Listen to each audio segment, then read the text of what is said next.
ॐ अज्ञानतिमिरन्धस्य ज्ञानाञ्जनशलाकया चक्षुरुन्मिलितं येन तस्मै श्रीगुरुवे नमः। तो हम भगवद गीता द्वितीय अध्याय पर चर्चा कर रहे थे। हमने देखा था कि अर्जुन को विषाद हो गया है और वो बहुत ज़्यादा कंफ्यूज है, तो वो भगवान को शरणागत हो जाते हैं 7वें श्लोक में और कहते हैं कि अब मुझे कुछ समझ में नहीं आ रहा, अब बताइए कि मैं क्या करूं। तो भगवान उपदेश देना आरंभ करते हैं। भगवान जब उपदेश देना आरंभ करते हैं तो पहली बात वो ये बताना चाहते हैं कि आप ये शरीर नहीं हो, आप आत्मा हो, और जो आपसे लड़ने आए हैं वो भी शरीर नहीं है, वो आत्मा है। आपको जो भी कन्फ्यूजन है वो इसलिए हो रहा है क्योंकि आप शरीर के आधार पे सोच रहे हो कि आपका शरीर के आधार पे उनका कुछ नाता है और उस नाते के कारण आप उनका वध नहीं करना चाहते। अब भगवान ये बताएंगे कि आत्मा का तो किसी काल में न जन्म है न मृत्यु, न तो वो कभी जन्म लेता है न जन्म लेगा। वो अजन्मा नित्य शाश्वत पुरातन है। शरीर के मारे जाने पर भी वो नहीं मारा जाता। न जायते मृते व कदाचिन नायम भूत्वा भविता व न भूयो अजो नित्य शाश्वतोयम पुराणो न हन्यते हन्यमाने शरीर। तो यहाँ पे भगवान ने एक कॉन्सेप्ट दिया कि इस शरीर के अंदर जो हमें दिखाई देता है कोई तो ऐसी बात है जो अंत नहीं होता है, जिसका अर्थात वो मृत्यु को प्राप्त नहीं होती है। तो फिर उसके बाद भगवान ने ये समझाया कि जिसको ये पता लग जाए कि आत्मा का कभी जन्म नहीं होता, मृत्यु नहीं होती, उसका क्या होगा। तो फिर 79 पेज पे, हे पार्थ, जो व्यक्ति ये जानता है कि आत्मा अविनाशी, अजन्मा, शाश्वत तथा अव्यय है, वह भला किसी को कैसे मार सकता है, मरवा सकता है। तो अभी भगवान का मेन फोकस यही कि किसी तरह अर्जुन को ज्ञान दिया जाए। तो ये वाले सेक्शन को हम कहते हैं ज्ञान योग। जो सांख्य योग है पूरा, ये गीता का सार द्वितीय अध्याय है, उसमें ये पार्ट जो चल रहा है इसको कहते हैं ज्ञान योग। सबसे पहले भगवान ज्ञान के आधार पे आत्मा को समझाते हैं कि तुम्हें लग रहा है कि तुम उनको मार दोगे, बट वो तो आत्मा है, तुम तो मार ही नहीं सकते क्योंकि आत्मा तो अविनाशी है। और अगर तुमको लगता है कि कोई और तुम्हें मार देगा तो तुम भी मर नहीं सकते क्योंकि तुम भी आत्मा हो। तो अर्थात ये जो लड़ाई हो रही है शरीर के बीच की लड़ाई है, इसमें आत्मा नहीं मारी जाएगी क्योंकि वो शाश्वत है। अब हम आते हैं आज के श्लोक पे, जिसको हम थोड़े विस्तार से समझेंगे। तो मेरे साथ दोहराइए। वांसांसि जीर्णानि यथा विहाय,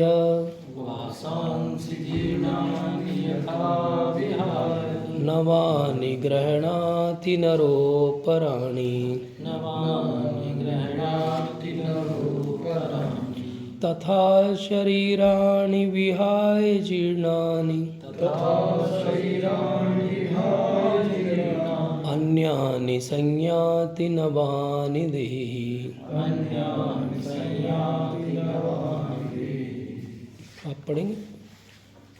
वांसांसि जीर्णानि यथा विहाय, वांसांसि जीर्णानि यथा विहाय, नवानि गृह्णाति नरोपराणि, नवानि गृह्णाति नरोपराणि, तथा शरीराणि विहाय जीर्णान्, तथा शरीराणि विहाय जीर्णान् अन्यानि संयाति नवानि देहि। अन्यानि संयाति नवानि देहि। कोई और पढ़े। वांसांसि जीर्णानि यथा विहाय, वांसांसि जीर्णानि यथा विहाय, नवानि गृह्णाति नरोपराणि, नवानि गृह्णाति नरोपराणि, तथा शरीराणि विहाय जीर्णानि, तथा शरीराणि विहाय जीर्णान् अन्यानि संयाति नवानि देहि। अन्यानि संयाति नवानि देहि। जिस प्रकार मनुष्य पुराने वस्त्रों को त्याग कर नए वस्त्र धारण करता है, उसी प्रकार आत्मा पुराने तथा व्यर्थ के शरीरों को त्याग कर नवीन भौतिक शरीर धारण करता है। तो यहाँ पे भगवान एक एग्जाम्पल दे के समझा रहे हैं कि किस तरीके से देहांतरण की प्रक्रिया होती है।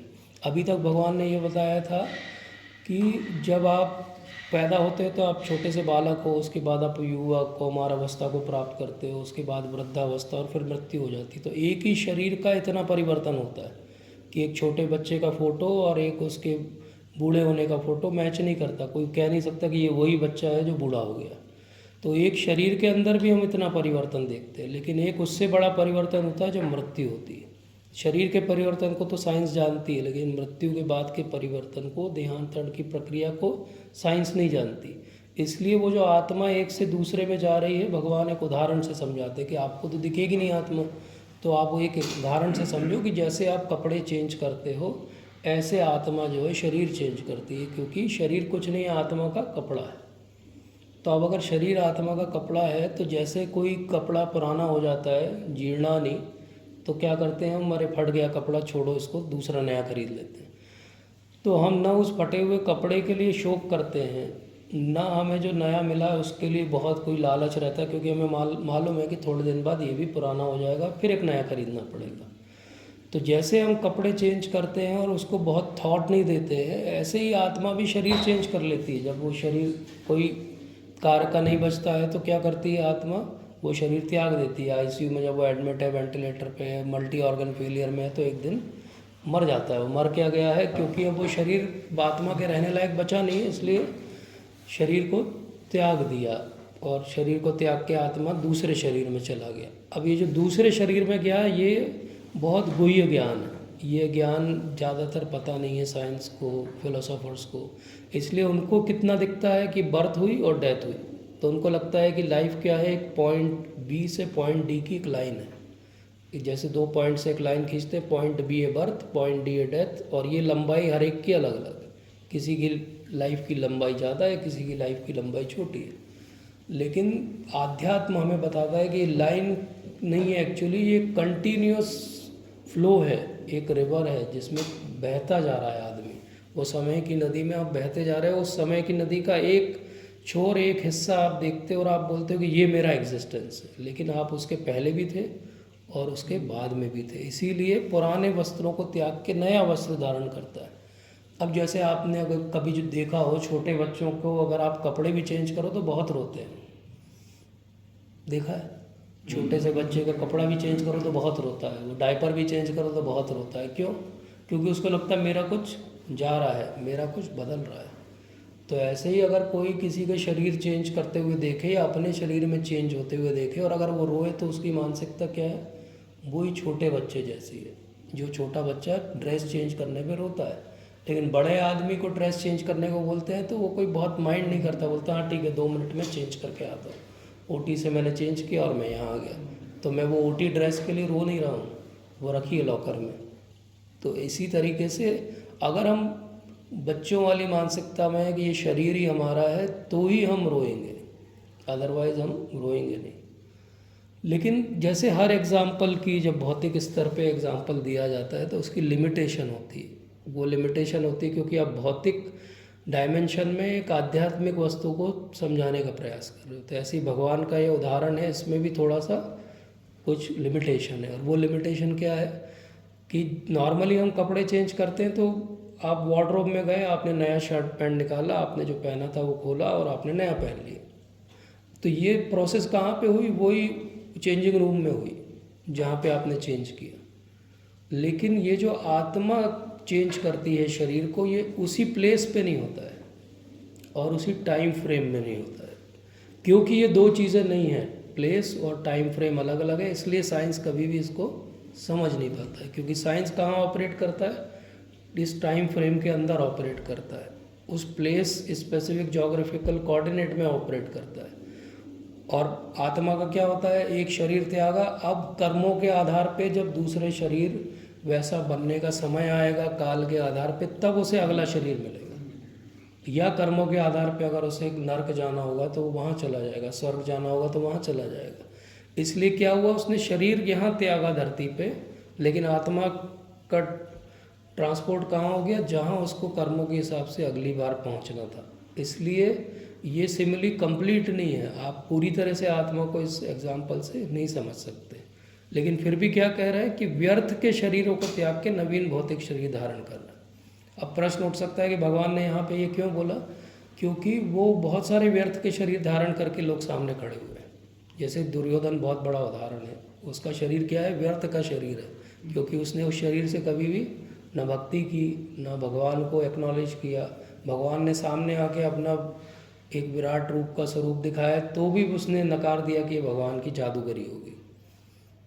और इसी तरह व्यर्थ का शरीर क्या है? भीष्म पितामह का शरीर है, कि जब द्रौपदी का अपमान हो रहा है भरी सभा में, तब उनसे बोला नहीं गया उठ के, कृपाचार्य द्रोणाचार्य से बोला नहीं गया। तो ये शरीर क्या है? ये धरती पे बोझ है। एक बार एक कन्वर्सेशन है भागवतम के अंदर, जहाँ धरती माता बोलती है कि 12th कैंटो में आएगा वो, कि मुझे ये प्रॉब्लम नहीं है कि यहाँ पे कितने बड़े बड़े पहाड़ हैं, कितनी बड़ी बड़े जो है वो स्ट्रक्चर्स हैं, उससे मुझे प्रॉब्लम नहीं। मुझे जो भारी लगता है वो पापी व्यक्ति का शरीर लगता है, जो पाप कर रहा है वो वजन है मेरे ऊपर। इसलिए बार बार हम वो एक रिपीटेड थीम देखते हैं पुराणों में कि जब पाप बढ़ जाता है तो वो गौ का रूप धारण करके ब्रह्मा जी के पास जाती है। क्यों? क्योंकि पाप का बोझ धरती माता को भारी लगता है, ना कि बाकी चीज़ों का बोझ तो वो उठा ही रही है, उससे उन्हें प्रॉब्लम नहीं है। इसीलिए पाप का बोझ भारी है। और ये सब क्या है? पाप के मूर्तिमान रूप हैं जो सामने खड़े हैं अर्जुन के। इसलिए भगवान कह रहे हैं कि ये तो सब जीर्ण शीर्ण है, वैसे ही मानसिकता में भी जीर्ण शीर्ण है, और वैसे भी इनका समय अब आ गया, इनको समाप्त करो ताकि एक नया काल चालू हो। क्योंकि जब तक भीष्म पितामह रहेंगे तब तक कोई भी नया पेज टर्न नहीं होगा हिस्ट्री का, वही 400 साल पुरानी बात चलती रहेगी। जैसे होता है बहुत बार डिपार्टमेंट्स में भी होता है, बहुत बार पॉलिटिकल पार्टीज़ में भी होता है कि कोई एक व्यक्ति है वो अपनी एक आइडियोलॉजी खींचता रहता है सालों तक, जबकि समय बदल गया है लेकिन उसकी थॉट प्रोसेस नहीं चेंज हुई। तो इसी तरह भगवान यहाँ पे एक्चुअली अर्जुन को इनडायरेक्टली हिंट कर रहे हैं कि इनके सबके शरीर क्या हो गए? जीर्ण शीर्ण हो गए। अब इनको कपड़े बदलने की ज़रूरत है, और तुम दुखी मत हो। जैसे कपड़े बदलने पे दुखी नहीं होते, ऐसे इनको तुम जब मारोगे तभी तो इनको कर्मों के आधार पर नया शरीर मिलता। इसीलिए हमारे यहाँ मृत्यु दंड का विधान था। आजकल बहुत मॉडर्निज्म आ गया, लोग कहते हैं मृत्यु दंड नहीं देना चाहिए, बट अगर आप लॉ ऑफ कर्मा के हिसाब से समझोगे तो मृत्यु दंड एक तरीके से उसकी हेल्प कर रहे हो। उसने एक जघन्य कृत्य किया जो प्रूव हो गया कि गलत था, जो मनुष्य उचित नहीं था, तो अगर उसको मृत्युदंड दिया जाए तो एक तरीके से आप उसके बहुत सारे पापों को काट रहे हो। अगर आप उसको मृत्युदंड नहीं दोगे तो वो नर्क में और करोड़ों साल तक उसको उस पाप के लिए भागी बनना पड़ेगा, क्योंकि यहाँ उसे सज़ा नहीं मिली। जो जो यहाँ सज़ा से छूटेगा वो कई गुना ज़्यादा होकर सज़ा उसको बाद में मिलेगी। इसलिए बहुत प्रैक्टिकल बात है कि हमको ये ध्यान रखना चाहिए कि आत्मा की थ्योरी हमको ये लाइसेंस नहीं देती कि आप किसी को भी मार दो। आत्मा की थ्योरी आपको ये सिखाती है कि भाई आपका मृत्यु के बाद एक और जन्म होगा, और वो कर्मों के आधार पे होगा। इसलिए आज कर्म अच्छे रखोगे तो अगला जन्म अच्छा होगा, अगर आज के कर्म अच्छे नहीं होंगे तो अगला जन्म भी अच्छा नहीं होगा। इसीलिए भगवान, क्योंकि अर्जुन एक क्षत्रिय है तो उनको वो समझाते हैं क्षत्रियों की भाषा में। वो क्या कहते हैं? वो नैनम छिन्दन्ति शस्त्राणि, नैनं छिन्दन्ति शस्त्राणि, नैनम दहति पावका, नैनं दहति पावकः, न चैनम क्लेदयन्तापो, न चैनं क्लेदयन्तापो, न शोषयति मारुतः। न शोषयति मारुतः। कोई पढ़ना चाहे? नैनं छिन्दन्ति शस्त्राणि, नैनं छिन्दन्ति शस्त्राणि, नैनं दहति पावकः, नैनं दहति पावकः, न चैनं क्लेदयन्त्यापो, न चैनं क्लेदयन्तापो, न शोषयति मारुतः, न शोषयति मारुतः। तो अब भगवान अर्जुन को अर्जुन की भाषा में समझा रहे हैं, क्योंकि वो क्षत्रिय है और उनका पाला हमेशा हथियारों से पड़ा है, तो वो हथियारों की भाषा में समझाते हैं कि ये आत्मा ना तो कभी किसी शस्त्र द्वारा खंड खंड किया जा सकता है, ना अग्नि द्वारा जलाया जा सकता है, ना जल द्वारा भिगोया जा सकता है, या वायु द्वारा सुखाया जा सकता है। तो इससे एक ओवरऑल भगवान क्या कह रहे हैं? ओवरऑल भगवान ये कह रहे हैं कि ये एक्चुअली मटेरियल वस्तु नहीं है, ये भौतिक वस्तु नहीं है, क्योंकि भौतिक वस्तु को किसी न किसी तरीके से आप डैमेज कर सकते हो, लेकिन ये भौतिक से बड़ी वस्तु है। मतलब एक ऐसा समझे कि एक मैटर है तो एक एंटी मैटर है, तो मैटर से पूरी अपोजिट प्रॉपर्टी है उसकी। जैसे मैटर को आप बना सकते हो, आप ट्रांसफॉर्म कर सकते हो, आप डिस्ट्रॉय कर सकते हो, किसी न किसी रूप में बदल सकते हो, लेकिन आत्मा को आप कुछ भी नहीं कर सकते।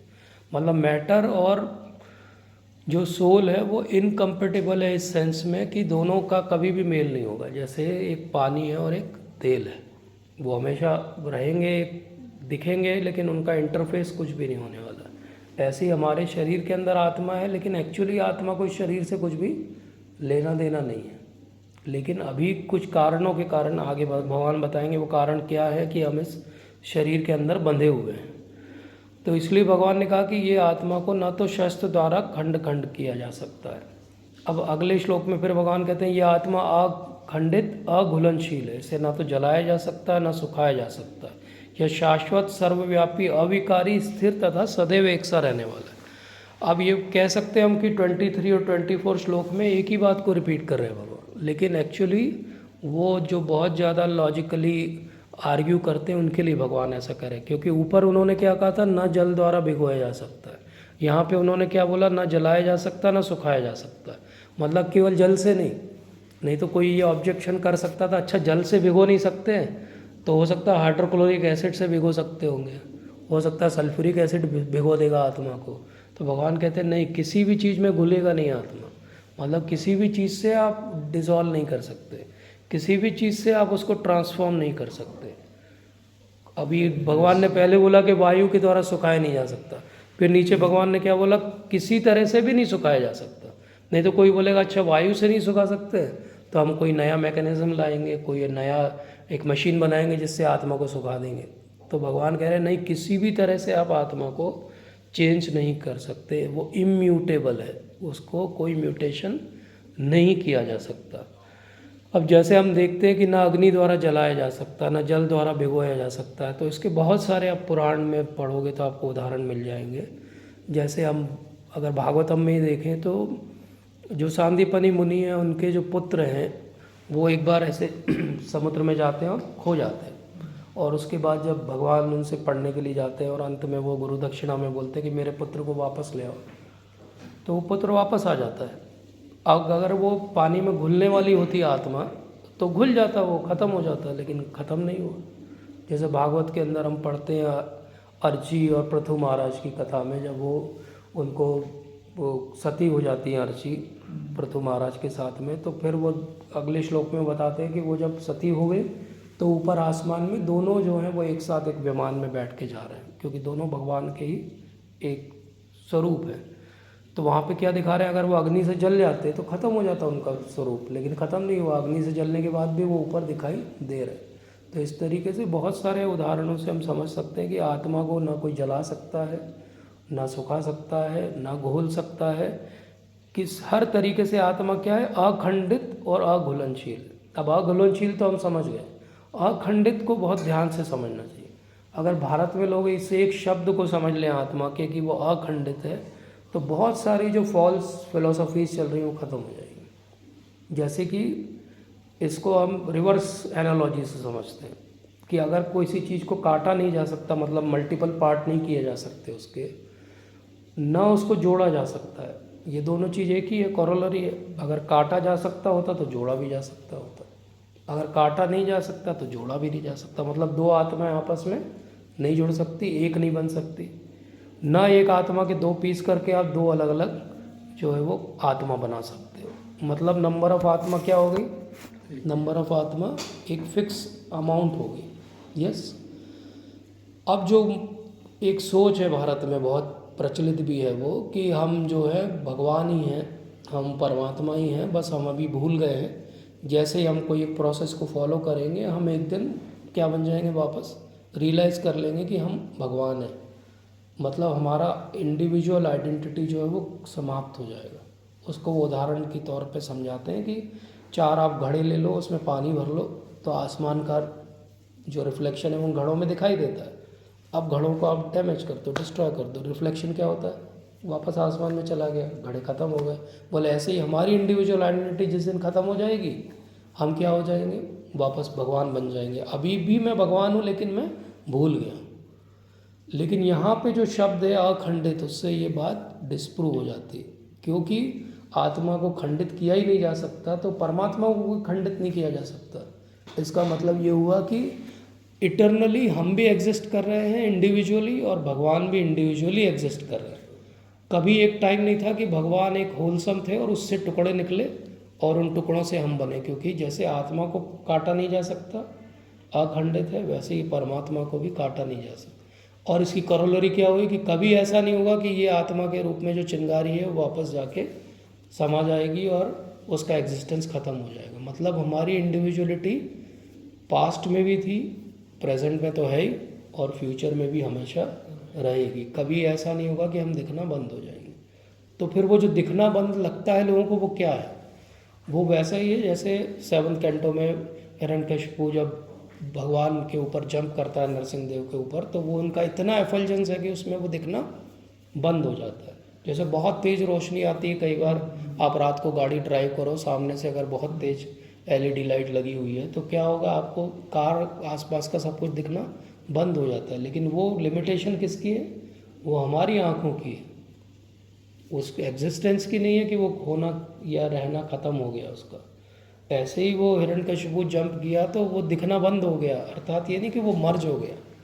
तो जो भी कहते हैं कि हम भगवान में मर्ज हो जाएंगे, हमारा एग्जिस्टेंस एक दिन ख़त्म हो जाएगा, उन्होंने इस श्लोक के इस एक शब्द को भी ठीक से नहीं समझा। अगर वो इस एक शब्द को समझते होते तो वो कभी ये कॉन्सेप्ट नहीं देते कि हम अभी माया में हैं, इसलिए हमें लग रहा है कि हम जीव हैं। जिस दिन हम इस माया से बाहर आएंगे तो हम क्या बन जाएंगे? भगवान बन जाएंगे। इसको कहते हैं मायावाद। और टेक्निकली आप एथिस्ट बन जाओ, वो ज़्यादा अच्छा है कि आप भगवान को नहीं मानते हो। आप एग्नोस्टिक बन जाओ कि मुझे पता नहीं कि भगवान होते या नहीं होते, वो भी ठीक है। लेकिन आप मायावादी बन जाओ, ये स्पिरिचुअल सुसाइड है, क्योंकि एक साथ आपने दो बड़ी गलती कर दी। एक, आपने भगवान की सत्ता को नकार दिया क्योंकि मैं ही भगवान हूँ, और दूसरा आपने भगवद गीता और वेदों के ज्ञान को नकार दिया। तो ये जो भी कहता है कि मैं एक प्रोसेस दूंगा आपको, एक मेडिटेशन करो कुछ महीने, एक लाइट पे, साउंड पे ध्यान करो और आपको पता लग जाएगा कि आप ही भगवान हो, तो ये सब बोगस बातें हैं। अगर आप भगवान हो तो बहुत सिंपल सी बात है, जो आपको दे रहा है उससे इतना बोलिए कि आपके बाल क्यों सफ़ेद हो रहे हैं। आप अगर भगवान हो तो आप ऐसा बस कर लो कि आपके बाल सफ़ेद होना बंद हो जाए। आप क्यों बूढ़े हो रहे हो? आप अगर भगवान हो तो आप इतना सा करो कि आप बूढ़े होना बंद हो जाओ।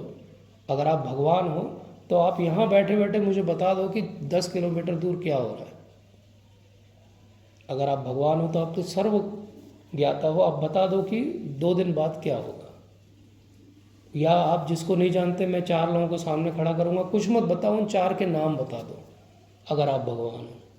और अगर आप ही अपनी प्रोसेस से आज तक रियलाइज़ नहीं कर पाए कि आप भगवान हो, तो आप किस बेसिस पे मुझे दे रहे हो प्रोसेस कि मैं रियलाइज़ कर लूँगा कि मैं भगवान हूँ। इसलिए वैष्णव फिलोसॉफी क्या कहती है? आप कभी भगवान नहीं हो। जीवेर स्वरूप होए कृष्णेर नित्य दास। जीव का स्वरूप क्या है? कृष्ण का नित्य दास होना। आत्मा का स्वरूप क्या है? आत्मा पार्ट और पार्सल है भगवान की। हम कभी भी भगवान नहीं बनने वाले, हम किसी भी प्रोसेस से भगवान नहीं बन सकते। हम भगवान के सेवक हैं। आज हम जान नहीं रहे हैं उसको। रियलाइजेशन इतना ही है कि ये जानना कि मैं भगवान का सेवक हूँ, इसके आगे कुछ भी नहीं है। रियलाइजेशन, मुक्ति इतनी है। इसीलिए वो कहते हैं कि यह आत्मा अव्यक्त है, अकल्पनीय है, अपरिवर्तनीय है। यह जानकर तुम्हें शरीर के लिए शोक नहीं करना चाहिए। अब एक सीरीज ऑफ श्लोक में भगवान बताएंगे कि शोक नहीं करना चाहिए। तो ये भगवान किस चीज़ का उत्तर दे रहे हैं? अर्जुन ने जब खुद एक मोनोलॉग बोला था फर्स्ट चैप्टर में, तो बहुत सारी बातें उठाई थी। मूल रूप से उसने बोला था कि मैं इन्हें लड़ाई नहीं लड़ना चाहता, क्योंकि मुझे लगता है कि इनको अगर मैंने जीत भी लिया तो ये सब मारे जाएंगे, और अगर ये मारे गए तो मैं जो भी भोग करूँगा वो इनके खून से सना हुआ होगा। मुझे इनकी बहुत याद आएगी। इन्होंने मेरी बहुत बचपन में देखभाल की, मुझे बहुत सारे चीज़ों में हेल्प की, मुझे सिखाया पढ़ाया है। तो एक ग्रेटिट्यूड है उसका। उस ग्रेटिट्यूड के कारण अर्जुन डिप्रेशन में, शोक में है कि मुझे इनसे कैसे मैं लड़ूंगा। जबकि बहुत सारे इन लोगों से वो लड़ चुका है। विराट के समय लड़ाई में वो लड़ चुका है इनसे, लेकिन वहाँ पे क्या था? वहाँ पे ये नहीं था कि करो मरो या मार दो, वहाँ पे ये था कि जीत जाओ, इतना ही बहुत है। अब आज क्या करना पड़ रहा है उसको, आज उसको पता है कि ये जीतना मतलब या तो मैं मरूंगा या ये मरेंगे। वो खुद मरने से नहीं डरता है, क्षत्रिय है, लेकिन उसको ये लगता है कि मेरे हाथ से इनकी मृत्यु क्यों हो। इस शोक से भगवान उसको उबारना चाहते हैं। तो वो आत्मज्ञान से क्या सिखा रहे हैं कि भाई देखो आत्मा है, ये सब शरीर है ही नहीं, और क्योंकि आत्मा है तो क्यों शोक कर रहे हो, इनका तो कभी भी वध नहीं होने वाला। अब आत्मा को क्या बताया भगवान ने, बहुत अच्छा वर्ड बोला उन्होंने, अव्यक्त। अव्यक्त का मतलब क्या है कि दिखाई नहीं देता है।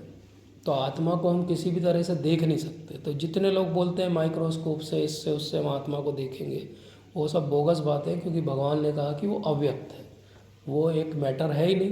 तो आप मटेरियल तरीक़ों से आत्मा को कभी देख ही नहीं पाओगे, क्योंकि मैटर से मैटर को देखा जा सकता है, मैटर से स्पिरिट को नहीं देखा जा सकता। तो इसलिए उन्होंने कहा कि वो अव्यक्त हैं। और आत्मा कैसी है, अकल्पनीय है। अब कोई बैठ के फिलोसोफर बोले मैं आत्मा के बारे में आपको बताता हूँ, तो वो नहीं बता पाएगा, क्योंकि वो अकल्पनीय है। आत्मा के बारे में हमको भगवान से ही सुनना पड़ेगा। आत्मा का ज्ञान कोई और व्यक्ति अपने लेवल पे नहीं दे सकता। तो 1907 में एक मैक डगलस नाम के एक व्यक्ति थे, उन्होंने एक एक्सपेरिमेंट किया था। किसी को पता है क्या एक्सपेरिमेंट? ग्लास के अंदर यस, ग्लास के अंदर एक बॉडी, मतलब एक जिंदा व्यक्ति था जिसकी डेथ होने वाली थी, यस, उसके अंदर उसने रख दिया था कि जब डेथ होगा तो देखते हैं। तो डेथ हुआ तो वो ग्लास फूट गया था, ये बोला जाता है। हाँ बोला ऐसा जाता है, बट ग्लास फूटा नहीं था। उसने एक बहुत सेंसिटिव वेइंग स्केल के ऊपर उस डेड होने वाले मरने वाले व्यक्ति को रखा था, और उन्होंने उस समय 1907 में जो बेस्ट पॉसिबल गैजेट्स थे वे करने की चीज़ों को बहुत सेंसिटिविटी से वो रखे थे।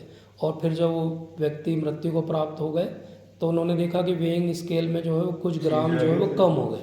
तो उन्होंने ये प्रूव किया कि ये आत्मा का इतना वजन है। बट एक्चुअली उस 1907 के बाद कोई भी उस एक्सपेरिमेंट को एक तो एथिकल रीज़न इन सब से नहीं कर पाया, और दूसरा अगर किसी ने कोशिश भी की तो एक्चुअली वो वैसा वाला आंसर नहीं मिला जो उन्होंने कहा था। इसके पीछे रीज़न क्या थी? बेसिकली भगवान ने कहा है यहाँ पे कि आत्मा को आप, क्योंकि वो भौतिक वस्तु नहीं है तो उसका कोई वजन थोड़ी है। तो आप ये कहोगे कि वो वजन इसलिए कम हो गया क्योंकि आत्मा चली गई, तो ये थोड़ा सा लॉजिकल भी नहीं है वो। तो हम बात करें कि साइंस 1907 में जहाँ पे था आत्मा के जानने के बारे में, आज भी लगभग वहीं पे। अगर थोड़ा बहुत कोई चेंज हुआ है तो वो कॉन्शियसनेस के लेवल पे हुआ कि क्वांटम फिजिक्स आ गई, तो उन्होंने बोला कि कॉन्शियसनेस या चेतना का रोल है क्वांटम फिजिक्स में, क्वांटम मैकेनिक्स में। तो उन्होंने एक थ्योरी दी जिसको कहते हैं बायोसेंट्रिज्म। बायोसेंट्रिज्म का मतलब है कि ये पूरा जो क्रिएशन, बिग बैंग बोले, ये सब सही है, लेकिन ये सब किसी न किसी कॉन्शियस एंटिटी के कारण हो सकता है। क्योंकि क्वांटम फिजिक्स ये कहता है कि अगर कोई ऑब्जर्वर है तो वो फिनोमेना हुआ है, और वो ऑब्जर्वर अपने हिसाब से, अपनी चेतना से उस फिनोमेना को देखता है। इसीलिए कहते हैं ना कि ये पार्टिकल भी हो सकता है और वेव भी हो सकता है। बोले कब पार्टिकल होगा, कब वेव होगा? बोले ऑब्जर्वर बोलेगा वेव है तो वेव है, और ऑब्जर्वर बोलेगा पार्टिकल है तो पार्टिकल है। तो ऑब्जर्वर जो बोलेगा वो होगा। मतलब ये इतना बड़ा क्रिएशन भी किसी ऑब्जर्वर के अंडर में हो रहा होगा। तो वो ऑब्जर्वर कौन है? वो भगवान है। वो चेतना कौन सी है? भगवान की चेतना। लेकिन फिर भी भगवान भी वैसे ही है जैसे परमात्मा, और आत्मा क्या है? छोटे छोटे पार्टिकल्स है।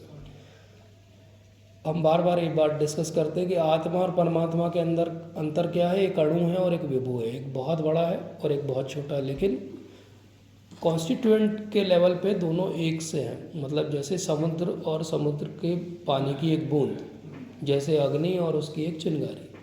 कॉन्स्टिट्यूएंट के लेवल पे दोनों सेम है। उसके अंदर भी उतना ही सोडियम क्लोराइड है जितना उस समुद्र के अंदर है परसेंटेज में, लेकिन क्वांटिटी में ज़मीन आसमान का अंतर है। ऐसे ही भगवान में और हम में क्या अंतर है? आत्मा और परमात्मा के जितने गुण हैं वो सब सेम है। तो इस तरह से हम क्या समझे? अब हम अगर इसमें आत्मा वर्ड को चेंज करके परमात्मा लगा के पढ़ते हैं उसको, कि यह परमात्मा जो है वो अव्यक्त हैं, अकल्पनीय हैं और अपरिवर्तनीय। अब आप सोचिए भगवान भी कैसे हैं? भगवान को भी आप किसी फिलॉसफी से बांध नहीं सकते। जितने समय आप सोचोगे आपने भगवान को डिफाइन कर दिया, तभी भगवान उस डेफिनेशन को क्या कर देंगे? डिफाई कर देंगे, क्योंकि वो भगवान है। तो आप अपनी बुद्धि से भगवान को कभी भी बांध नहीं पाओगे। इसलिए भगवान को समझना क्या हो गया, भगवान तो अव्यक्त हो गए, अदृश्य हो गए, भगवान तो अकल्पनीय हो गए। मतलब अपनी कल्पना से हम नहीं समझ सकते, लेकिन शब्द ज्ञान से, मतलब ऊपर से आती हुई भगवान की वाणी से हम भगवान को समझ सकते हैं। जैसे कोई छोटा सा बालक हो और वो जस्ट बोलना सीखा हो और वो उसके पिताजी उसके पैदा होते ही कहीं बाहर काम पे चले गए हों और उसने कभी ना देखा हो, तो उसे अपने पिताजी के बारे में जानकारी कहाँ से मिलेगी? अपनी माँ से मिलेगी। माँ के पास जाएगा, बोलेगा मेरे पिताजी कौन है, तो बोल देंगे वो अमुक व्यक्ति तुम्हारे पिताजी, देखो इनका फ़ोटो ही है। क्या वो किसी और के पास दुनिया में जाके ये जानकारी ले सकता है? नहीं ले सकता है। पिताजी की जानकारी उसको माँ से ही मिलेगी। जितने शास्त्र हैं वो क्या है, माँ है। वो किसके बारे में बता रहे हैं? पिताजी के बारे में। अब अगर कोई व्यक्ति बोले नहीं मैं तो एक्सपेरिमेंट से प्रूव करूँगा मेरे पिताजी कौन है, तो वर्ल्ड में अगर 7.2 बिलियन लोग हैं तो उसे सबका डीएनए एनालिसिस करना पड़ेगा और उसके बाद प्रूव होगा कि हाँ ये पिताजी है। लेकिन जब तक रिपोर्ट आएगी तब तक न बच्चा बचेगा न पिताजी बचेंगे। तो हमारा टाइम इतना कम है कि हम अगर अपने तरीक़ों से भगवान को जानना चाहेंगे जो अव्यक्त है, अकल्पनीय, अपरिवर्तनीय, तो इम्पॉसिबल है। इसलिए ज़्यादा अच्छा तरीका क्या है, हम भगवान को भगवान के द्वारा जानते हैं। अब भगवान एक ट्विस्ट देते हैं आर्ग्यूमेंट में। वो कहते हैं कि अभी तक तो मैंने तुमको बताया ज्ञान के आधार पे समझो कि आत्मा जो है वो क्या है, अकल्पनीय, अपरिवर्तनीय है और शरीर का अंत होता है, आत्मा का नहीं होता है। बोले लेकिन अब मैं दूसरे तरीके से तुम्हें समझाता हूँ। अगर तुम ये भी सोचते हो कि ये शरीर ही सब कुछ है और आत्मा के एग्जिस्टेंस को नकार भी देते हो, तो भी भगवान ये प्रूव कर देंगे, तो भी दुखी होने की ज़रूरत नहीं। क्योंकि थ्रेड क्या चल रहा है, शोक नहीं करना है। शोक नहीं करने का पहला लॉजिक क्या है, क्योंकि तुम आत्मा और वो भी आत्मा, इसलिए शोक नहीं करना। लेकिन वो कह सकता है मुझे तो आत्मा दिखती नहीं, आपने बोला था आत्मा तो दिखती नहीं, अकल्पनीय, अपरिवर्तनीय, तो कोई और लॉजिक है क्या? तो बोले हाँ ठीक है, अगर तुम ये भी मानते हो कि तुम शरीर हो और वो सामने वाले भी सब शरीर है, तो भी सुनो मेरा लॉजिक कि क्यों तुम्हें चिंता करने की बात नहीं। किंतु यदि तुम यह सोचते हो कि आत्मा अथवा जीवन का लक्षण सदा जन्म लेता है तथा सदा मरता है, तो भी यह महाबाहु तुम्हें शोक करने का कोई कारण नहीं। तब वो क्या कह रहे हैं कि अगर तुम्हें ये भी लगता है कि जीवन का लक्षण जो है वो एक टाइम पे बर्थ लेता है और एक टाइम पे मर जाता है, तो भी ये तो एक ही पार्ट हो गया। मतलब जन्म हुआ और मृत्यु हो गई, ना अगला जन्म है ना इसके पहले कोई जन्म था, तो चिंता की क्या बात है? मारो, काम खत्म करो, लॉ ऑफ कर्मा है ही नहीं। तुम अपना पार्ट करो, वो अपनी कोशिश करें, जो जीत जाए, सर्वाइवल ऑफ फिटेस्ट। तो ये साइंस के आधार पे, जो आज की साइंस है कि जो जीतेगा वो भोग करेगा। तुम जीत गए, तुम भोग करना, नहीं जीते तो वैसे भी तुम्हारा आगे क्या एग्जिस्टेंस है, मृत्यु के बाद तुम खत्म ही होने वाले हो, तो क्यों नहीं कोशिश कर लो एंजॉय करने की। तो ज़्यादातर जो एब्राहमिक रिलीजन्स हैं जो ये मानते हैं कि यही एक जन्म है हमारे पास में, एब्राहमिक रिलीजन मतलब मुस्लिम्स और क्रिश्चियंस, जो अब्राहम को अपना मेन जो है वो प्रॉफिट मानते हैं, तो वो क्या मानते हैं, एक ही जन्म है और आखिरी में एक क़यामत का दिन आएगा, जजमेंट का डे आएगा, और या तो इटरनली आप हेल में चले जाओगे या इटरनली आप हेवन में चले जाओगे। इसलिए वहाँ फेनेटिसिज्म ज़्यादा है, क्योंकि एक ही है भैया, जो करना है एक ही बार करना पड़ेगा। नहीं कर पाए तो हमेशा दोजख में रहोगे, नर्क में रहोगे। बच गए तो हमेशा एंजॉय करो। हमारे यहाँ क्या है, साइकिल है, आज थोड़ा अच्छा करो, थोड़ा ख़राब करो, थोड़ा नर्क में रहो, थोड़ा स्वर्ग में रहो, फिर जन्म लो, फिर नर्क में रहो, फिर स्वर्ग में रहो। तो इसलिए हम कभी भी फैनेटिक नहीं हो पाते। फैनेटिक होने के लिए पहला चॉइस क्या होना चाहिए, एक ही बार एग्ज़ाम देने को मिलेगा, या तो पास या फेल। तो आदमी हर तरीका यूज़ करेगा चीटिंग करने का, और आपको ये मौका दिया जाए फेल हो जाओगे कोई बात नहीं, 6 महीने बाद फिर दे देना। बोले कोई बात नहीं, हम 6 महीने बाद दे देंगे, पढ़े ही नहीं हम तो इस बार। तो हमारी हालत क्या है, वो उसके जैसी है कि अगला एग्ज़ाम फिर देने को मिलेगा। लेकिन अगर हम ये भी कॉन्सेप्ट समझें साइंस के लेवल पे, या जो लौकिक लोग हैं वो कहते हैं कि एक ही जन्म है, तो ठीक है, एक ही जन्म है तो एंजॉय करो। एंजॉय करने के लिए तुम्हें राज तो चाहिए, मारो, कोई प्रॉब्लम नहीं है। अब फिर सेलिब्रेटेड श्लोक भगवान कहते हैं, जातस्य ही ध्रुवो मृत्यु ध्रुवं जन्म मृतस्य च तस्मात् परिहार्यर्थे न त्वं शोचितुमर्हसि। न त्वं शोचितुमर्हसि। कोई पढ़ेगा? जातस्य हि ध्रुवो मृत्युः। जातस्य हि ध्रुवो मृत्युः। ध्रुवं जन्मामृतस्य च। ध्रुवं जन्मामृतस्य च। तस्मादपरिहार्यर्थे न त्वं शोचितुमर्हसि। न त्वं शोचितुमर्हसि। तो भगवान कहते हैं जिसने जन्म लिया उसकी मृत्यु निश्चित है और मृत्यु के पश्चात पुनर्जन्म भी निश्चित है। अतः अपने अपरिहार्य कर्तव्य पालन में तुम्हें शोक नहीं करना चाहिए। अब भगवान तीसरा लॉजिक देते हैं। पहला लॉजिक उन्होंने दिया आत्मा है सब, कोई नहीं मरेगा इसलिए लड़ो। दूसरा लॉजिक दिया अगर तुम ये मानते हो कि जन्म मृत्यु एक ही बार होनी है तो भी लड़ो, एटलीस्ट तुम्हारी जो लाइफ है उसको एंजॉय करो। अब भगवान उसको प्रिंसिपल के रूप में एस्टैब्लिश करते हैं, ये सब एसिमुलेट करके आखिरी में कंक्लूजन कि जिसका जन्म हुआ है उसकी मृत्यु निश्चित है। अब ये बहुत ब्यूटीफुल कॉन्सेप्ट है, जातस्य हि ध्रुवो मृत्यु। जिसका जन्म हुआ है उसकी मृत्यु निश्चित है। अब इसकी कॉरोलरी क्या हुई कि जिसका जन्म नहीं हुआ है उसकी मृत्यु भी नहीं होगी। भगवान अजन्मे हैं, अजब कहते हैं उनको, इसलिए वो कभी मृत्यु को प्राप्त नहीं होंगे। आत्मा भी अजन्मी है, भगवान कह चुके पहले, इसलिए उसकी भी मृत्यु नहीं होगी। तो भाई फिर जातस्य हि ध्रुवो मृत्यु किस पे लागू होता है? बोले शरीर पे लागू होता है। जन्म है इसलिए मृत्यु है। जिस भी चीज़ का बर्थ है उसकी डेथ है। मैन्युफैक्चरिंग डेट के समय ही स्टैम्प हो जाता है डेट ऑफ एक्सपायरी। दवाई पे लिखी रहती है date of manufacturing, date of expiry. हमारे ऊपर भी डेट ऑफ मैन्युफैक्चरिंग हमको मालूम है, डेट ऑफ एक्सपायरी उनको मालूम है। हमारी डेट ऑफ एक्सपायरी जिस दिन आएगी तो आ जाएगी, आसपास वालों को पता चलेगा अरे ये ऑफ हो गए, नहीं रहे। गुजराती बोलते हैं ऑफ हो जाना। मैं जब बॉम्बे में MBBS करने गया तो पहली बार मैंने सुना ऑफ हो गए। वो कोई बटन थे, पंखा थे, ऑफ हो गए। आत्मा और एनर्जी के ऊपर कंपेयर कर सकते हैं। हाँ कर सकते हैं, हम आएंगे उस बात पे। यस, आत्मा और एनर्जी को हम समझ सकते हैं, लेकिन जिस फॉर्म में हम एनर्जी को अभी समझते हैं वैसा नहीं। भगवान आगे 4th चैप्टर में 8th चैप्टर में फिर से बताएंगे इस बात को कि बेसिकली भगवान की जो एनर्जीज हैं वो 3 तरह की एनर्जीज हैं। एक सुपीरियर एनर्जीज है, एक इन्फीरियर एनर्जी और एक मार्जिनल एनर्जी। सुपीरियर एनर्जी मतलब भगवान की अचिंत्य शक्ति जो भगवान की लोक में है, भगवान का जो लोक है जिसका कभी भी क्षय नहीं होता। भगवान की जो इन्फीरियर एनर्जी वो ये प्रकृति है। वो भगवान 15 चैप्टर में 7 श्लोक में फिर और डिटेल में बताएंगे कि ये जो प्रकृति है मया अध्यक्षेण प्रकृति सूयते स चराचरम। ये जो प्रकृति है मेरी अध्यक्षता में काम करती है। अब कोई किसी की अध्यक्षता में काम करेगा मतलब वो उससे इन्फीरियर हो गया, इसलिए भगवान ने कहा ये मेरी इन्फीरियर एनर्जी। तो हम सब आत्मा क्या है? हम मार्जिनल एनर्जी, संस्कृत में टेक्निकली उनको कहते हैं तटस्थ शक्ति। तटस्थ का अर्थ होता है जैसे आप बीच पे जाओ किसी पे तो ऐसी लहरें आती हैं और अब आपको कोई डिफाइन करने को बोले कि तट क्या है, तो तट क्या है, किनारा क्या है। जब लहर चली जाती है तो वो जो हिस्सा गीला है वो किनारा है, जो कभी समुद्र का हिस्सा है कभी ज़मीन का हिस्सा है। जब लहर चली जाती तो ज़मीन का हिस्सा है, जब लहर आती तो समुद्र का हिस्सा है। वही किनारा है, वही तटस्थ है। हम जीवात्मा के रूप में तटस्थ शक्ति है, एक हायर एनर्जी एक लोअर एनर्जी और हम बीच में तटस्थ शक्ति।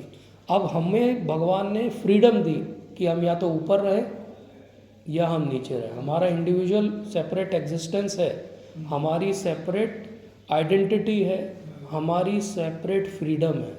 वो फ्रीडम क्या है? यहाँ रहना चाहते हो कि यहाँ रहना चाहते हो। जब वो समुद्र से ढका हुआ है तो वो किनारा समुद्र का हिस्सा है, जब वो ज़मीन पे एक्सपोज है तो ज़मीन का हिस्सा है। जब हम हायर एनर्जी के साथ में है तो हम भगवान की सेवा में लगे और हम एक्चुअली अपनी आइडेंटिटी को डिफाइन कर रहे हैं। जब हम लोअर एनर्जी प्रकृति के साथ में 3 गुणों में बंधे हुए हैं तब भी हमारी इंडिविजुअल आइडेंटिटी है, तब भी हम सो कॉल्ड एंजॉय करने की कोशिश कर रहे हैं, लेकिन फ्रस्ट्रेट भी हो रहे हैं साथ में। तो ऐसे ही एक मछली हो, मान लो वो लहर से बहते हुए आ जाए और वो तट पे आके लहर चली गई। अब वो क्या करेगा? अब मैं मछली के पास जाऊंगा और बोलूँगा मैं आपको बहुत बढ़िया वेलवेट का एक सोफ़ा बना के दूंगा और उसके सामने कैंडल लाइट डिनर के लिए आपको बिल्कुल 64 आइटम्स रखूँगा। और अब आप क्या क्या एंजॉय करोगे उसमें से बताइए। तो मछली क्या बोलेगी, कुछ मत करो यार, उठा के मुझे पानी में डाल दो। बस तो हमारी स्थिति भी यही है, जब तक हम इस प्रकृति के अधीन हैं, हम सो कॉल्ड एंजॉय करने की कोशिशें कर रहे हैं, लेकिन हम कहीं भी सेटिस्फाई नहीं हैं। लेकिन वो एक पानी की लहर आएगी और खींच के आपको ले जाएगी। बस आपको सब कुछ मिल गया जो चाहिए था, जिसके लिए आप तड़प रहे थे। अभी आप तड़प रहे हो सांस के लिए, हवा के लिए, और फिर आपको कोई वेलवेट का सोफ़ा दे दे तो आपको कोई भाएगा थोड़ी, आप बोलोगे कि पानी में डाल दूँगा। वही तड़प आपकी भगवान के लिए होना चाहिए। जब आप नाम जप करो तो वो तड़प होना चाहिए कि हाँ भगवान, मैं तड़प रहा हूँ यहाँ पे, मेरे को उठा के आप ले जाओ वापस। वही भक्तों के संग में आपका व्यवहार होना चाहिए कि बस यही लहर है भक्तों की जो मुझे खींच के वापस ले जाएगी। यही मेरे गुरु महाराज हैं जो खींच के मुझे वापस सही जगह ले जाएंगे। जब तक मैं सही जगह नहीं पहुँचूँगा मैं सेटिस्फाई नहीं रहूँगा। और मैं जब सही जगह पहुँच जाऊँगा तो मुझे सेटिस्फेक्शन के लिए कोई भी एक्स्ट्रा एंडेवर करने की ज़रूरत नहीं है। तब मैं नेचुरली सांस लूँगा, तब मैं इतना नेचुरली सांस लूँगा कि कई बार कोई मछली पानी में पैदा हुई हो और पानी में ही अगर वो मर जाए तो उसके एग्जिस्टेंस में उसको कभी ये भी नहीं पता चलेगा कि वो पानी में है। कभी सोचिएगा इस बारे में। मछली को कभी ये भी रियलाइज़ नहीं होगा कि पानी क्या होता है, जैसे हमको कभी रियलाइज़ नहीं होता कि हवा क्या है, लेकिन हम हवा के कारण जीवित हैं। मछली उस यस जब कोविड होता है, जब वो 10,000 घंटे की ऑक्सीजन मिलती है तो पता चलता है कि ऑक्सीजन की अहमियत क्या है ना। तो वो मछली जब बाहर आती है और तड़पती है तब उसको पता लगता है। जब हम मृत्यु पे आसन्न होंगे, आईसीयू में पड़े होंगे कहीं पे और आखिरी में मरने वाले होंगे, और अगर भगवान ने कृपा कर दी और ध्यान रहा हमारा, सेडेटेड नहीं रहे, तो उस दिन हमें समझ में आएगा, पूरा जीवन हमारा घूमेगा रील के जैसे, और समझ में आएगा कि क्या कर रहा था मैं यहाँ पे, मुझे भेजा किसी और काम के लिए था। सपोज़ एग्जाम्पल के लिए कि आपको यहाँ से अमेरिका भेजा जाए एज ए एम्बेसडर बना के, राजदूत हो आप भारत सरकार के। अब राजदूत का काम क्या है, भारत सरकार के लिए काम करना, बढ़िया, लेकिन उसको रहने का घर वर मिलेगा। अब वो पूरा 5 साल राजदूत साहब क्या करते रहे, बढ़िया गाड़ी मिली है, घर मिला है, बढ़िया एंजॉय करें, आज वहाँ चलेंगे अमेरिका में, आज यहाँ चलेंगे, और आखिरी में गवर्नमेंट पूछे कि अरे तुमको मैंने कुछ काम के लिए भेजा था, बोले कौन सा काम, मैं तो एंजॉय कर रहा था। तो क्या हो गया, वेस्टेज हो गया। ऐसे ही हमको भगवान ने यहाँ कुछ काम के लिए भेजा था। वो काम क्या था, ये रियलाइज़ करना कि यहाँ एंजॉय नहीं कर सकते, यहाँ पे केवल तड़पना ही मिलने वाला है आपको, और एंजॉयमेंट उधर है। लेकिन हमने क्या कर दिया, लगभग अपना आधा से ज़्यादा जीवन एंजॉयमेंट की खोज करते बिता दिया, और अब फिर हम सोच रहे हैं कि हम पे कोई उंगली ना उठाए भगवान की तुम क्या कर रहे थे। तो अगर सरकार उंगली ना उठाए उस एम्बेसडर पे कि आप कर क्या रहे थे 5 साल तक वहाँ पे, तो बड़ी डिफ़िकल्ट बात है, ये बड़ी डिफ़िकल्ट बात है। सरकार तो बोलेगी 5 साल की तनख्वाह आपकी वापस कर दीजिए और वापस आ जाइए भारत, और आपका जॉब भी चला गया। तो यही स्थिति मृत्यु के समय हमारी ना हो कि आखिरी में हमारा जॉब चला जाए, आखिरी में हमें पता चले कि जिस काम के लिए आए थे वो काम छोड़ के सब काम किए, तो वेस्टेज हो गया।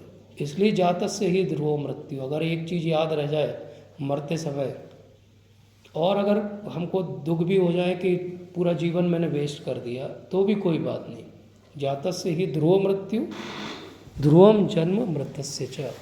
कोई बात नहीं, एक मृत्यु हो गई, ऐसी बहुत सारी मृत्यु हमने झेली है, अगला जन्म फिर से होगा। लेकिन अब इस कॉन्शियसनेस से मरे हम कि अगले जन्म में तो बचा हुआ काम कर लें। तो हम क्या करेंगे, राजनेता हैं हम, राजदूत हैं, तो लेटर लिखेंगे, सॉरी आपके 5 साल हमने ख़राब कर दिए, माफ़ करिए, एक मौका दीजिए, इस बार देखिए 6 महीने में 5 साल का काम करके बताऊंगा। तो सरकार क्या बोलेगी, अच्छा ठीक है यार, तुम तो हो वहाँ, जानते हो सब, तुम ही करो। ऐसे ही भगवान क्या बोलेंगे, ठीक है तुमने आधा जीवन अपना नष्ट कर दिया, कोई बात नहीं, शायद आधा जो बचा है उसको सही जगह लगा दो। तो जातस्य ही ध्रुव मृत्यु। अब इसमें बहुत सुंदर शब्द है ध्रुव। ध्रुव से क्या याद आता है, ध्रुव महाराज याद आते हैं। ध्रुव महाराज ने ये प्रूव किया अपनी लाइफ में। ध्रुव महाराज का जब एक ऐसा हुआ कि उनको इंसल्टिंग फील किया कि मेरा उतना सम्मान नहीं हो रहा जितना होना चाहिए, क्योंकि क्षत्रिय रक्त है उनके अंदर। तो उनकी माता ने जब उनको इंस्ट्रक्शन दिया कि नहीं तुम यहाँ कुछ भी करने से कुछ नहीं होगा, एडजस्टमेंट, तुम बड़ी चीज़ सोचो। तो ऐसे ही हमको भी सोचना चाहिए। ध्रुव शब्द से डिटर्मिनेशन, कि ठीक है हम भक्ति कर रहे हैं, कोशिश कर रहे हैं, नहीं हो रहा है तो भी हम डिटरमाइंड होके लगे रहें। डिटर्मिनेशन सीखना चाहिए। तो जातः से ध्रुव मृत्यु, जन्म हो ही गया हमारा, हमने तो कोई चॉइस फॉर्म फिलिंग की नहीं थी कि हमारा जन्म हो, अब हो ही गया है तो कम से कम अब उसको अंग्रेजी में जिसको कहते हैं making best of the bad bargain. अब एक लास्ट श्लोक करके बंद करेंगे। तो इसके बाद भगवान क्या कहते हैं कि सारे जीव प्रारंभ में अव्यक्त रहते हैं, मध्य में व्यक्त होते हैं और विनष्ट होने पे पुनः अव्यक्त हो जाते हैं। तो प्रैक्टिकल बात है ये, हम देखते भी हैं कि जो मैनिफेस्ट वर्ल्ड है वो दिखता है हमको, लेकिन उसके पहले भी कुछ रहा होगा और उसके बाद भी कुछ होगा। ये बहुत कॉमन सेंस की बात है। ऐसा हो गया कि कोई बच्चा पहली बार रेलवे स्टेशन जाए और वहाँ पे एक ऐसी पटरी ऐसी मुड़ के आती हो रेलवे स्टेशन के प्लेटफॉर्म पे, और उसको ट्रेन आती हुई दिखे तो वो बोले कि अरे ये देखो ट्रेन का जन्म हो गया। और जब ट्रेन प्लेटफॉर्म से उधर मुड़ के उधर चली जाए बोले ट्रेन की मृत्यु हो गई। तो ये क्या है? आप बड़े हो तो आप बोलोगे मूर्ख हो बेटा तुम, ये मोड़ के पहले भी ट्रेन थी, इस मोड़ के बाद भी ट्रेन है, तुमको इतना ही दिखता है। इसलिए किसी का भी जन्म और मृत्यु के बीच जो हमको दिखता है उससे भी हम समझ सकते हैं कि इसके पहले भी ये कुछ था। जैसे छोटे छोटे बच्चे बहुत अच्छी भक्ति करते हैं, कैसे करते होंगे? पिछले जन्म में किया होगा। कुछ लोग बहुत क्रोधी होते हैं स्वभाव से, कुछ लोगों का ब्रेन बहुत तेज रहता है, कुछ लोग बहुत पैसे वाले घर में पैदा होते हैं, कुछ लोग बहुत गरीब घर में पैदा होते हैं, कुछ का शरीर बहुत स्वस्थ रहता है, कोई बहुत बीमार रहते हैं। ये पैदा होने के पहले दिन ये डिफरेंस कैसे है? ज़रूर उसके पहले कुछ हुआ होगा। जैसे आप किसी स्टेडियम में जाओ और आप आके बैठे हो स्टेडियम में और देखो score India versus Pakistan, India 142 और पाकिस्तान जो है वो 0। अब आपने ये देखा, बोले अभी तो मैच चालू ही नहीं हुआ है, ये स्कोर कैसे है? ये कब हो सकता है ऐसा? या तो स्कोर लिखने वाला बायस्ड हो, या ये कब हो सकता है? जब ये टेस्ट मैच हो। ये स्कोर कब का है? पिछले दिन का है जो लिखा हुआ है वहाँ पे, और आज का खेल चालू होगा। ऐसे ही जब पहले दिन आप कुरूप पैदा हुए, पहले दिन आप सुंदर पैदा हुए, पहले दिन आप बीमार पैदा हुए, पहले दिन आपको कंजेनाइटल एनोमली हुई, मतलब उसके पहले का स्कोर कार्ड है ना कहीं? नहीं तो साइंस के आधार पे अगर सब कुछ बराबर है, बैलेंस है, तो सब एक से पैदा होना चाहिए, क्लोन एकदम, और सब एक से जीवन में पैदा होना चाहिए। सबके घर में एक मर्सिडीज़ खड़ी होना चाहिए, पर नहीं है। कोई बहुत प्रयास करके भी धनी नहीं बन पाते हैं, और कोई बैठे बैठे पैदा होते धनी है, कुछ नहीं करना है उनको। हाँ, वो कुछ अपने कर्मों से बिलियनियर से खराब कर्म करते तो मिलियनियर बचते हैं, लेकिन धन तो फिर भी रहता है उनके पास। बहुत सारे एग्जाम्पल हैं। तो इससे हमको क्या समझ में आता है कि जो व्यक्त दिख रहा है उससे अव्यक्त को समझा जा सकता है। जैसे आप घर पे जाओ और आपकी वाइफ बात ना करे, व्यक्त रूप में क्या दिख रहा है? वो बात नहीं कर रही। अव्यक्त क्या है? कुछ ना कोई बात तो हुई। बहुत अच्छा लिखा है। इसलिए कोई आत्मा को आश्चर्य से देखता है, कोई इसे आश्चर्य की तरह बताता है, और कोई इसे आश्चर्य की तरह सुनता है। तो हमने ये तीनों पार्ट किए आज पिछले 2-3 सत्रों में। हमने आश्चर्य की तरह देखा, फिर कुछ समझ में नहीं आया, फिर किसी ने आश्चर्य की तरह बताया, और किसी ने आश्चर्य की तरह सुना। ये पार्ट हम सब ने किया, और होपफुली हम में से कोई भी ऐसा नहीं हो जिसके लिए भगवान कहते हैं किंतु कोई कोई इस विषय में सुनकर भी कुछ नहीं समझ पाता है। तो ऐसा ना हुआ हो कि बोले पूरा सुनने के बाद 0 है, बोले आत्मा नहीं होती है। तो इसलिए हे भरतवंशी, शरीर में रहने वाले का कभी वध नहीं किया जा सकता, अतः तुम्हें किसी भी जीव के लिए शोक करने की आवश्यकता नहीं है। क्षत्रिय होने के नाते अपने विशेष धर्म का विचार करते हुए तुम्हें जानना चाहिए कि धर्म के लिए युद्ध करने से बढ़कर कोई कार्य नहीं है, इसलिए संकोच की कोई आवश्यकता नहीं है। तो हम आज 31 पे बंद करेंगे। अब भगवान इसके आगे क्या चालू करेंगे? पहले भगवान ने ज्ञान से समझाया, फिर भगवान ने व्यवहारिक रूप से समझाया, साइंस जिसको कहते हैं हम, और लौकिक रूप से समझाया। अब भगवान समझाएंगे कर्म कांड के आधार पर क्यों अर्जुन को शोक करने की आवश्यकता नहीं। तो ये हम अगले सत्र में लेंगे। आज हमने क्या समझा? अगर हम समराइज़ करें कि आत्मा का कभी भी जन्म नहीं होता, शरीर का जन्म होता है और मृत्यु होती है। इसलिए जिस चीज़ का एक मैन्युफैक्चरिंग डेट है और एक्सपायरी डेट है, वो तो आप कुछ भी करो या नहीं करो वो एक्सपायर हो ही जाएगा, तो उसमें शोक करने की ज़रूरत नहीं है। अगर अर्जुन नहीं भी मारेगा तो भी वो सब मरेंगे एक दिन, लेकिन जितने दिन वो जीवित रहेंगे उतने दिन और पाप कर्म में नियत होकर अपने लिए घोर कर्म पैदा करेंगे, शायद नर्क का वास पैदा करेंगे। इसलिए भगवान ये कहते हैं कि अभी ख़त्म कर दो उनको, ताकि आगे उनकी जो प्रवृत्ति है वो उस पर अंकुश लग जाए, सीखें वो और अगली बार और इम्प्रूव होके नेक्स्ट जन्म में आए। तो ये पूरी जो प्रोसेस है, अगर कभी आप इम्पार्शियल होके सोचें तो ये पूरी जो जन्म मरण का चक्र है ये कुछ भी नहीं है, इम्प्रूवमेंट की साइकिल है। भगवान हमको हर बार मौका देते हैं कि हम अपने आप को इम्प्रूव करें। अगर हम इस जन्म में नहीं कर पाएंगे तो फिर वो अगला जन्म देंगे, बोले अगली बार इम्प्रूव करो, let's try, keep giving the exam till you succeed, this is the final.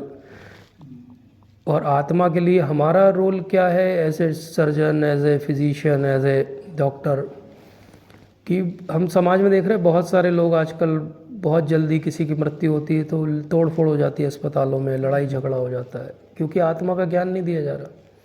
अगर आत्मा का ज्ञान दिया जाता तो वो इतने ज़्यादा विचलित नहीं होते जितना हो जाते, इतने ज़्यादा ओवर रिएक्ट नहीं करते। अब कई बार ऐसा पढ़ते हैं अपन पेपर में कि वो 85-89 ईयर के कोई थे दादाजी, उनका एंजियोग्राफी हुआ, स्टेंट डला और उसके बाद वो नहीं रहे तो तोड़ फोड़ हो गई।